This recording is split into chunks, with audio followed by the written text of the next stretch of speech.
si emang tukang takoyaki nu bade gemrong dah harga teh mung 1000 teh minta kagabaran ada gitu.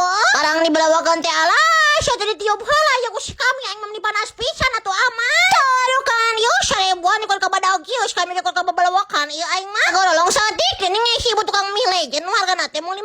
Ya lo mah lamun ngaboming ngahiliwir teh mah teu bisa aing mah kudu kadaharan wae atuh. Amun deui jajan mie deui teh siga kieu mah geus aing mah bener-bener teu bisa nolak si kami mah. Intik bae 50 juta kali barudak ya teh mah ngonya-ngonya toy. Wah nanya aing mah lamun kadaharan mie dijarkeun ku batur bakal da mangeuna si rasana teh siga kieu. Kok sewa cedik geuning ngisi ibu tukang cilok anu bener-bener dadareno kieu si cilokna teh. Liwet teh nu rasa isi jana jeung rasa isi sawah 5 tumbak hargana teh mung 5000. Wah kadang cilobogan teh alas aing mah bener-bener ganya pisan.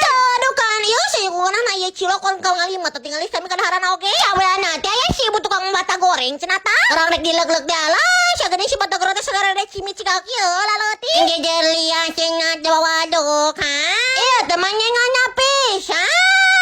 Jumpa li cedik geuning si mang tukang cimin anu keur ngagok cika kieu tah. Liwet teh jeung bumbu-bumbuna kabeh digabreskeun jeung gabrobak-gabrobak digabreskeun hargana teh mung 5000. Wah ontang ditanyakeun geus buku cimin SD mah geus pasti ngeuna sarua kabeh rasana ge aing mah ngarareuna kabeh we lah. Ya lomong mah siap-siap kami dileg-leg aing mah jeung lapak-lapak resep sia mah. Urusan di koros da tidak bisa ditanggulangi. Liwet teh sente di sida teh ieu hargana teh mung 5000. Wah ini mah tuh bener-bener otomatis menyebor di korosi kami dengan baik. Lanjut part 2 atau jajan di SD mana lagi?